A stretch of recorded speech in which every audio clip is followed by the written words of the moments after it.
A slew of key Green Bay Packers seem to regress in 2024, yet the team overall, at least statistically, was better. How can that be? I'll explain how.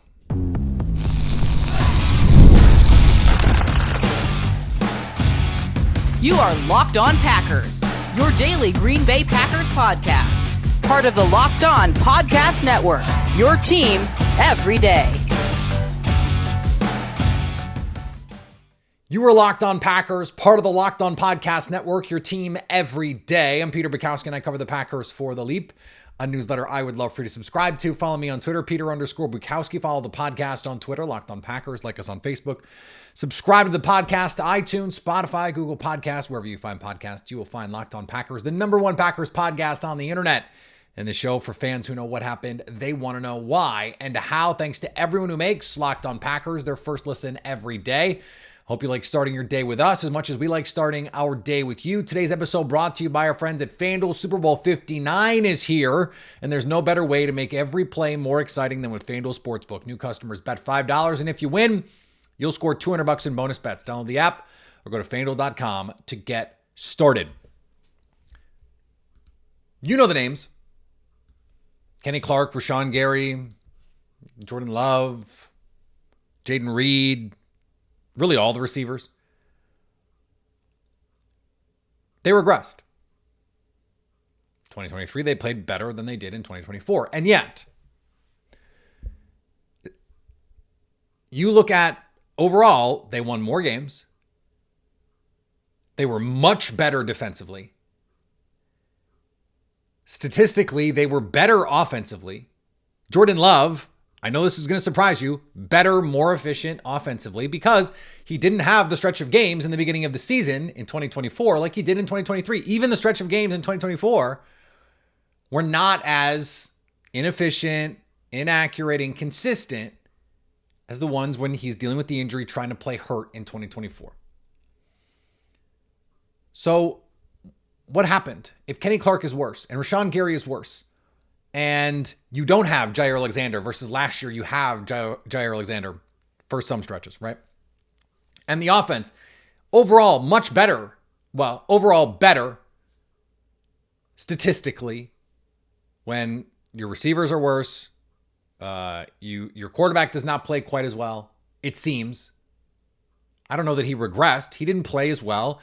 Jordan Love, and I pushed back on this, Jordan Love did not play as well as he did the final 8 games of last year. But on balance, you can say he didn't play as consistently, but that's not true because he was worse in the beginning of the season and then he was incredible at the end. That is the definition of inconsistency. You can say, okay, it was growth, and I agree, it was growth. But from the beginning of the season to the end of the season was two very different things. And so he actually found he was much closer in the range of outcomes, consistency this past year. But here's really what changed. How can you have some of your best players regress? You don't really get a major step forward. I mean, from who? Tucker Kraft took a pretty big step forward, but we saw in the second half of last year that that's what he was. He just continued to get opportunities. He took a step forward. Quay Walker at the end of the year took a step forward. Keyshawn Nixon, I think, pretty clearly took a step forward, proving he's a boundary corner. You're getting proven play all year long from Rasheed Walker, from Zach Tom, who becomes a starter. Now, the difference in the team this year is the talent was better and the coaching was better. And what that gives you is a larger margin of error, down to down, play to play, game to game, season to season, month to month. Look at the Philadelphia Eagles. Jalen Hurts did not play as well this year as he has in previous seasons. It didn't matter because they had Saquon Barkley. And then on defense, you lose Brandon Graham. That pass rush was not as dominant as we've seen it in the last 5, 6, 7, 8 years. That 2017 pass rush was unbelievable. But they add Quinyon Mitchell. They add Cooper DeJean. They strike gold with Zach Bond. They bring Chauncey Gardner-Johnson, CJ CJ Gardner-Johnson. He's changed his names multiple times here, so I'm trying to keep track of all this, but they're more talented. And they brought in Vic Fangio and Kellen Moore, so they're better coached. Last year, they got run out of the playoffs after falling apart down the stretch. They added 2 new coordinators. They added some key talent in the draft, and they turned into the best team in the NFC. The Packers, falling apart down the stretch, I think, is overstating what happened. They lost 2 games at the end of the year. One of them, they didn't play their key guys. Jordan Love gets hurt. Christian Watson gets hurt. They did lose in the playoffs, but they lost in the playoffs to what I think is clearly now the best team in the NFC. Most complete team, certainly in the NFC. The Lions did not have their guys at the end of the year, so that mattered. But I think that team defensively was flawed anyway, even with all of their guys. Maybe Aiden Hutchinson makes a huge difference, but we probably would have gotten Lions-Eagles in the NFC Championship game, and maybe being played in Detroit, that changes things. But injuries are part of the game. They certainly affected the Packers' outcome in this. But the reason I think that this is important is in 2025, I don't expect Rashawn Gary to play as poorly as he did for the beginning of 2024, or Kenny Clark, or Jordan Love. Now, they have some decisions to make at receiver, and we're going to talk about that a little later. What they think these guys are, what they think they can be, the structure of the offense, those things. But when you add Edgerrin Cooper, and you add Evan Williams, and you add Xavier McKinney and Javon Bullard to be as good as they were, I mean, I think you can make the case that they played the 2 best defensive games against the 2 best teams in the NFC this season. They held Philly to their lowest point total of the year in the playoffs, and they held the Lions before the bye to 17 points, under 5 yards per play, under 300 yards of total offense.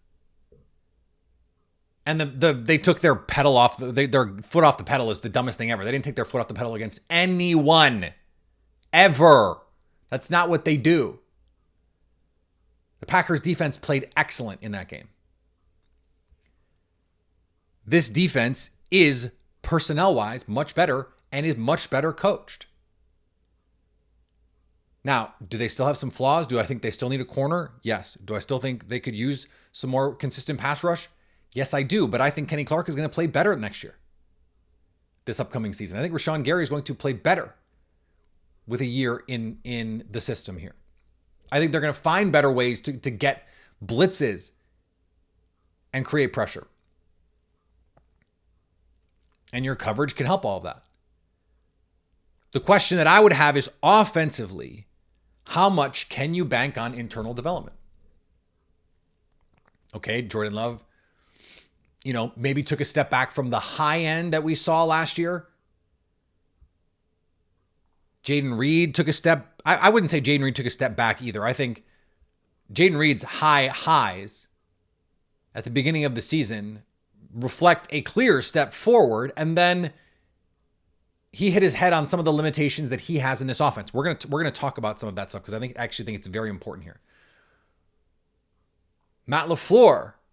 I think Matt LaFleur regressed. Less aggressive in 4th down decision making, less aggressive in calling games. I thought the mistakes on reviews and timeouts were more glaring this year than ever before. The most conservative he's ever been. But we've seen him be really good. I don't think he just stopped knowing how to do smart things as a coach. But we saw the offense he put together for Malik Willis.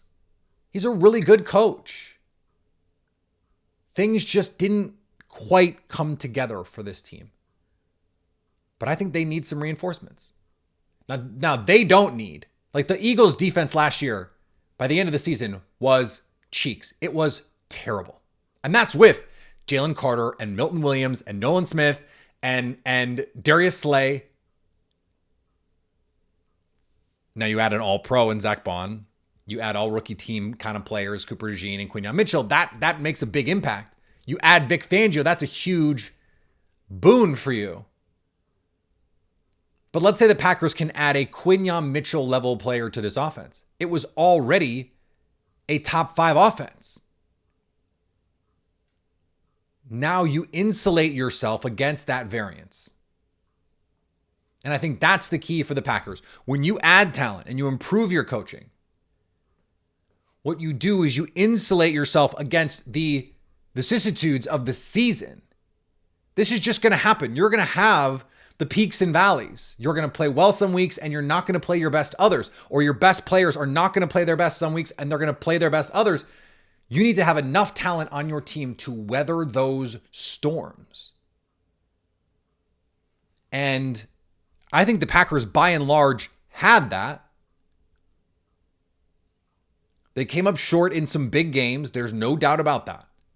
We saw largely this same group, and I would say a lesser talented group in 2023, not have any problems doing that. I think there is just a little bit of flukiness, a little bit of unluckiness to the way that this played out. But I do think they are a player or two away. I said this the other day when we talked about my takeaways from the divisional round and the NFC Championship game. I don't think talent-wise they are that far off from some of these other teams. I see the flaws on these other teams. I think it's easy to act like, oh, these other teams, they're so good, they're so wise, they're so talented, they're so well coached. Are they? Are they? Like, I understand you do the thing where you say, okay, how many position groups would you take on the Packers over the Eagles? Well, your head coach and your quarterback were the two that I kept pointing to. And I'm like, well, those are the most important ones. And your head coach and your quarterback didn't play their best games. It's going to be hard to win. So you have to make life a little bit easier on both of them, but improving the quality of the players. And with Christian Watson out for probably at least half the year, with Jordan Love coming off a disappointing finish to his season, you're bringing back Jordan Morgan, you're bringing back Marshawn Lloyd, you have reinforcements. Can you add one more piece to get this offense to have the buffer that it needs to go compete for a title? I do think there's a very specific way in which this all works together. And I think the 2020 Packers is the blueprint. I'll explain why next on Locked On Packers. Super Bowl 59 is here. One game, two teams, Chiefs, Eagles, let's go. Endless possibilities, and there's no better way to make every play more exciting than with FanDuel Sportsbook. Whether it's predicting the first touchdown, calling the MVP, or even betting on the coin toss, FanDuel makes it easy to get in on the action. By the way, Patrick Mahomes, MVP. With live betting all game long, you can adjust your bets as the game unfolds and feel the thrill from kickoff to the final whistle. And live betting features lets you stay involved no matter what happens on the field. The app is easy to navigate. I find it, even when I'm trying to price shop, I end up coming back to FanDuel because it's just so much easier to navigate. And I would say 9 times out of 10, I'm getting better odds on FanDuel than I'm getting anywhere else anyway. So right now, $5 bet, you win it, you get $200 in bonus bets. That's icing on the cake. Download the app or go to FanDuel.com to get started, bet $5. And if you win, you'll score $200 in bonus bets. That's FanDuel.com. Bet with FanDuel, official sportsbook partner of Super Bowl 59. I was thinking about something Christian Watson's dad said. And look, I think that can be fraught because you're talking about a player's dad and he's a former NFL player. And I think there's a lot of ways that his input is useful here. But he said he thought it would be worth it. It would make sense for the Packers to go out and get someone like Marquez Valdes-Scantling to fit the Christian Watson role in this offense. And that made me think about why this year versus last year, this didn't all quite work the way that we thought it could or would. Last year, Christian Watson and Romeo Doubs are in their first years with Jordan Love, their second year in the NFL. To them, it's got to feel like a clean slate. Jaden Reed, Dontavian Wicks, they're rookies. Luke Musgrave, Tucker Kraft, they're rookies. Rasheed Walker, first-time starter. Zach Tom, first-time starter, all that stuff. And then this past year, Sean Ryan, first-time starter too. In 2023, the ball finds energy kind of approach works when everyone's a young player. And you can get, hey, Dontavian Wicks can do this and Christian Watson can do this. Well, we know Christian Watson is your speed guy. And one of the reasons why we don't see him do a lot of the other stuff, especially when they face zone coverage teams, is because he's so valuable creating space for everyone else. He's so valuable.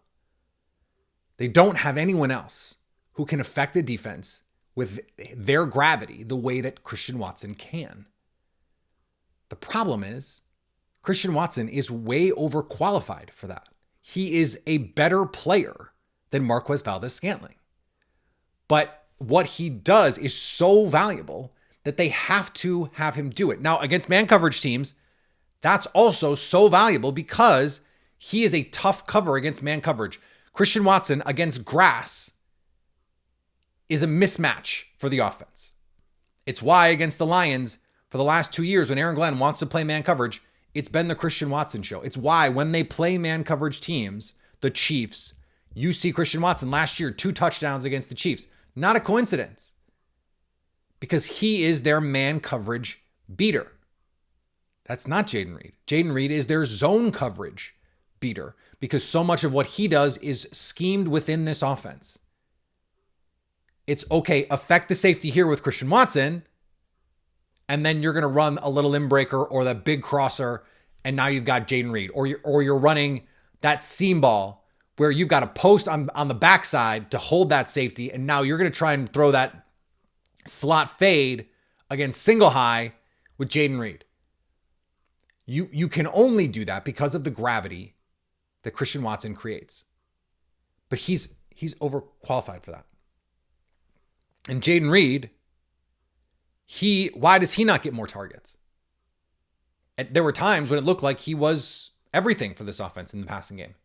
Well, it's because he's their best gadget guy, their best jet motion guy, their best orbit motion guy. Well, the problem is when he does that and you don't throw the swing, because he eventually becomes sort of like a check down. Well, when that happens, he's not really affecting the defense. He might influence a underneath defender who, has got that flat, but that's not that useful.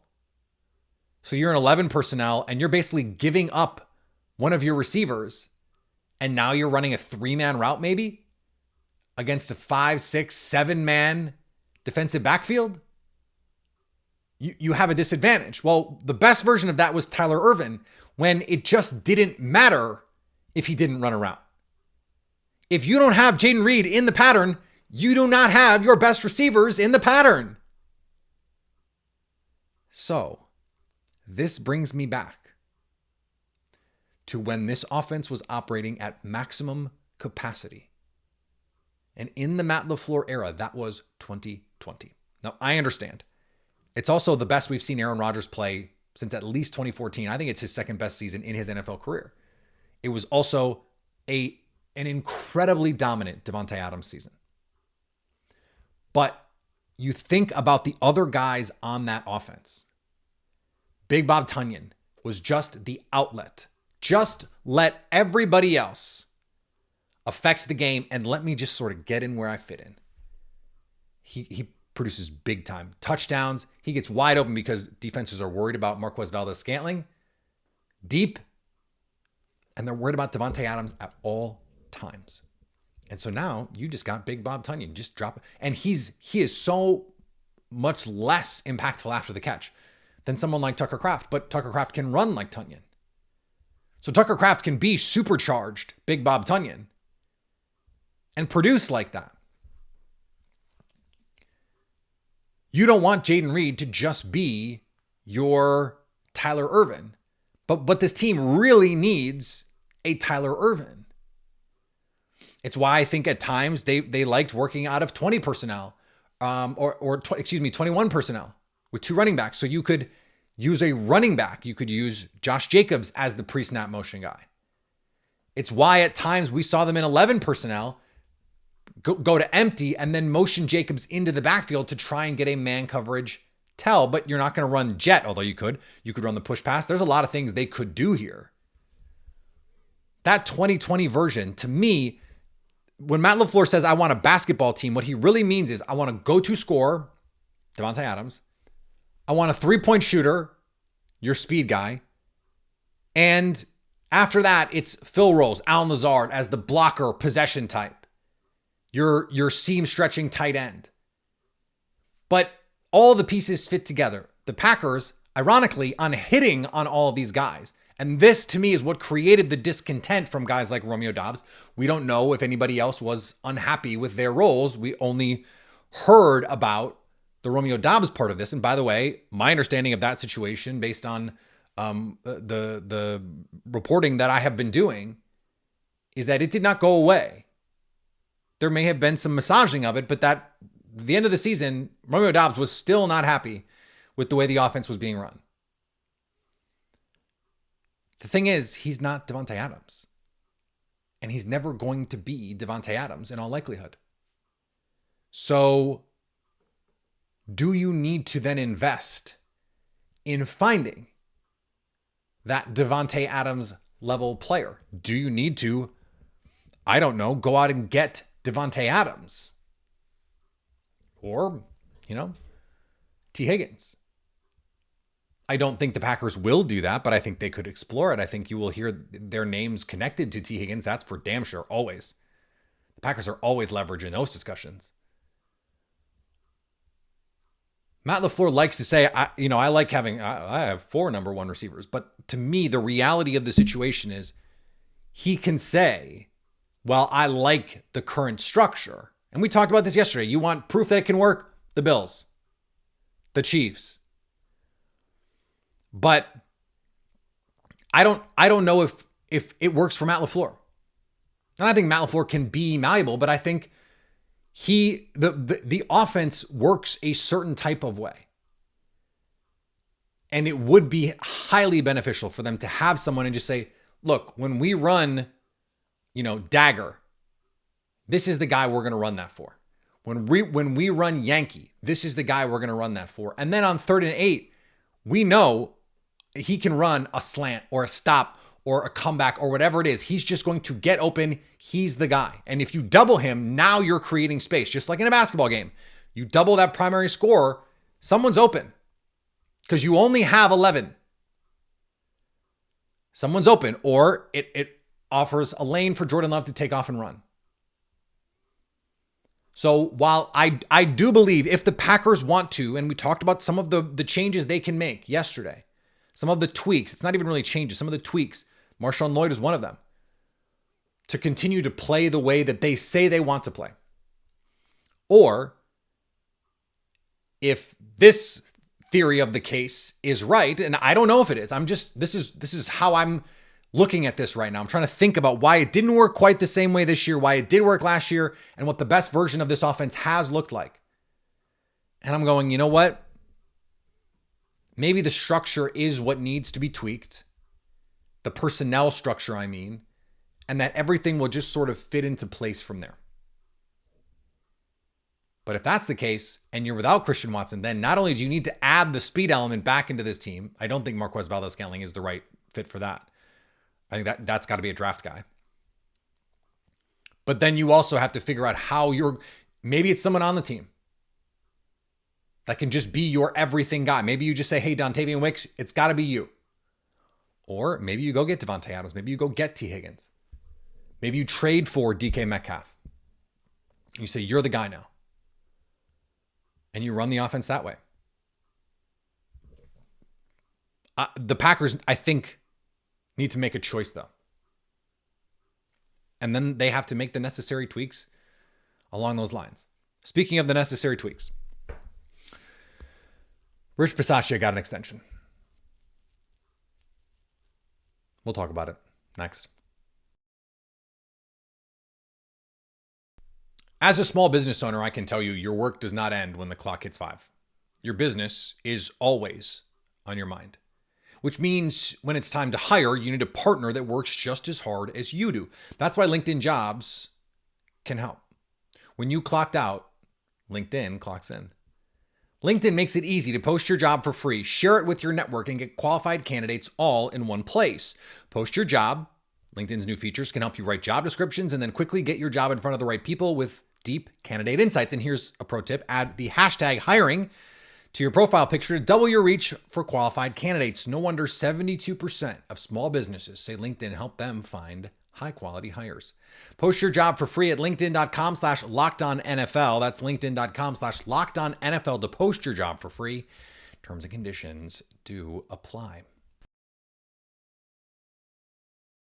After hearing the rumors that Rich Bisaccia was getting some buzz in Dallas, and then Tom Silverstein reported that there had been some grumblings around the league that Rich Bisaccia was potentially going to retire. He is being extended in Green Bay. Great work by his agent. Will stay on as the special teams coach and assistant head coach and becomes a game management advisor to Matt LaFleur. Now, as our friend Wendell Fajeda pointed out, when Rich Bisaccia was in charge in Las Vegas, they were one of the most conservative teams in the league in kick-go situations, in deciding to go on fourth down. That team was weird for a lot of different reasons, but I don't know that that is hugely impactful here. What I will say is, in a vacuum, it makes a lot of sense to have a special teams coach be this guy. Why? Well, one of the reasons why at the end of the game against the Bears that Matt LaFleur burned a timeout to decide whether to go or to kick, it's because he didn't realize, allegedly, this is what he said, that they were already within Brandon McManus's range, and he wanted to have a conversation with Rich about it. And if he had known, maybe you bleed the clock and then you call timeout with, however many seconds on the clock, and you don't give the Bears the chance that they had. They cost themselves 20, 30 plus seconds. And essentially that was the difference in the game. So when you already have to have these conversations with your special teams coordinator, when you're making a decision on fourth down, do I go for it or do I kick a field goal? It necessitates a conversation with your special teams coach anyway. So from that standpoint, it follows that you would want a special teams coach to help you with those game management decisions. The problem is Matt was already more conservative this last year with a kicker that they trust and they intend to bring back with Brandon McManus than they had been in previous years where they didn't trust the kicker with Andres Carlson, which was, by the way, a Rich Bisaccia decision. And I would be concerned that those conservative tendencies will continue. Now, if you're Jordan Love and you're getting paid $250 million, you got to push back and say, hey, look, on 4th and 3, we're going. We're going. And you hope that they have a good enough relationship that those kinds of decisions can be made. It does seem like there are times when you look at the other star quarterbacks, like they don't even look over at the sidelines. They're just like, no, we're going. And that's kind of the clue. I felt like Aaron Rodgers did that more than once, where Matt LaFleur kind of wanted to kick and Rodgers kind of iced him out and LaFleur decided to go. Now, I don't know if that's actually the case, and it wouldn't even be a criticism. I would be all for it in that situation. Players always want to go, though. So you do have to sometimes save them from themselves. But so from that standpoint, from a workflow standpoint, it makes sense. Now, if he was already doing this in a sort of de facto role, that's problematic because this was probably the worst game management year the Packers ever had under Matt LaFleur. They do have Connor Lewis, who's assistant quarterbacks coach, former analytics guy, who helps them with some of the decision-making and the in-game stuff. They have to get the timeout thing figured out. They do not manage the clock well at the end of halves at all. And it is a little bit ironic to me, maybe it's just a coincidence, that Andy Reid was fired in Philadelphia because they were able to go to the playoffs and have success in the playoffs every year, but not ever win a title. In part because of Reid's bungling of clock management and game management. And then he has to go somewhere else. And by the way, also has to strike gold with the guy who is on pace to go down as the greatest player ever. But now he doesn't seem to have those problems. The game plan seemed to be better than ever. And so if you're Matt LaFleur, is this something you can just sort of work through? You hope it is. But is extending Rich Bisaccia the best way to do that? And I've already made the case. I think that the best thing for the special teams, which was the worst graded special teams by Pro Football Focus, is to move on. To find a better coach, a better special teams coach.